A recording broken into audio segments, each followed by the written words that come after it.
दुष्प्रवृत्ति के खिलाफ जो हमें हमारे विकास को बाधित करता हो, हमारी एकता में बाधक हो,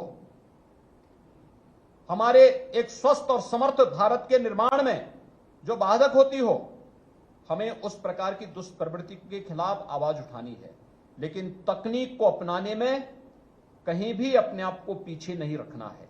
और अगर हम तकनीक को अपनाने में पिछड़े तो फिर हम लोग अपने आप ही पिछड़ जाएंगे। और मुझे प्रसन्नता है कि आज से ठीक 75 वर्ष पूर्व 70 वर्ष पूर्व गोरखपुर में जो बीजारोपण हुआ था, एक छोटा सा संस्थान खोला गया था, छोटा सा स्कूल आज भी है गोरखपुर में, सरस्वती शिशु मंदिर पक्की बात, बहुत अच्छा स्कूल है। 1952 में स्थापित हुआ था। आज वहां पर सीनियर सेकेंडरी तक की आधुनिक शिक्षा उपलब्ध कराई जा रही है। बहुत अच्छी संख्या में बच्चे वहां पर हैं। अभिभावकों में एक उत्साह होता है कि हम अपने बच्चे का प्रवेश वहां पर करवाएं, क्योंकि उसने एक अच्छी पीढ़ी थी, लगातार राष्ट्रीयता से ओतप्रोत राष्ट्रभक्तों को जन्म देने का कार्य गोरखपुर की पक्की बाग सरस्वती शिशु मंदिर पक्की बाग ने किया था। और लगातार उस अभियान के साथ आज भी वह 70 वर्षों से कार्य करती हुई दिखाई दे रही। आज तो गोरखपुर में कई संस्थान विद्या भारती के माध्यम से संचालित हैं। पूरे देश के अंदर 12,000 से अधिक संस्थान संचालित हैं। बिना भेदभाव के आधुनिक शिक्षा, संस्कार युक्त शिक्षा, राष्ट्रीयता से ओतप्रोत शिक्षा देने का कार्य विद्या भारती के संस्थान कर रहे हैं। और केवल वहीं पे नहीं, एकल संस्थान चल रहे हैं जनजातीय क्षेत्रों में, दूरस्थ क्षेत्रों में,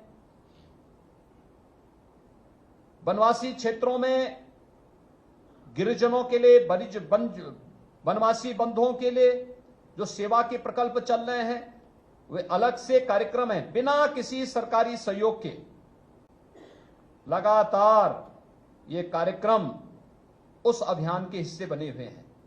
और आज डिजिटल प्लेटफॉर्म पर भी कोरोना कालखंड में विद्या भारती ने अपने आप को जोड़ने का जो अभिनव प्रयास किया, अत्यंत अभिनंदनीय है।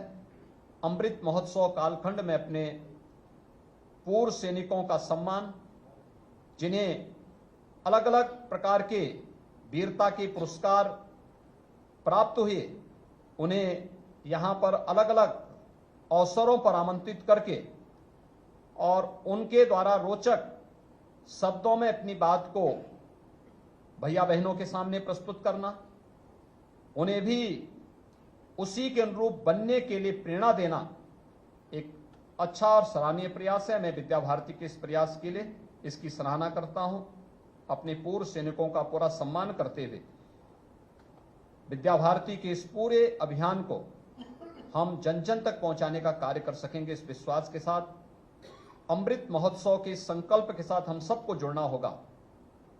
यह अमृत महोत्सव वर्ष हमारा 2000 यानी 15 अगस्त 2022 को संपन्न होगा, लेकिन आगामी 25 वर्षों की हमारी कार्य योजना क्या होनी चाहिए, इस कार्य योजना के साथ हम सबको जुड़ना होगा। और इन 25 वर्षों के कार्यकाल के साथ जब ये देश अपनी आजादी का शताब्दी महोत्सव मना रहा होगा, उस समय हमें कैसा भारत चाहिए, उस भारत को बनाने के लिए हर एक क्षेत्र का व्यक्ति जो जिस क्षेत्र में है, ये केवल सरकार अकेले इस कार्य को नहीं कर सकती। शिक्षा के क्षेत्र में, स्वास्थ्य के क्षेत्र में, कृषि के क्षेत्र में, वित्तीय समावेशन के क्षेत्र में, रोजगार के क्षेत्र में, उद्यमिता के क्षेत्र में, अलग अलग क्षेत्र में हर एक व्यक्ति की अपनी भूमिका है। मीडिया के क्षेत्र में, जो जिस क्षेत्र में काम कर रहा है, हर एक व्यक्ति ईमानदारी के साथ अगर अपने कर्तव्यों का निर्वहन करते हुए आजादी के इस अमृत काल को अपने जीवन का ध्येय बना करके कि हमें एक सशक्त और समर्थ भारत का निर्माण करना है, जो दुनिया को नेतृत्व देता हुआ दिखाई दे।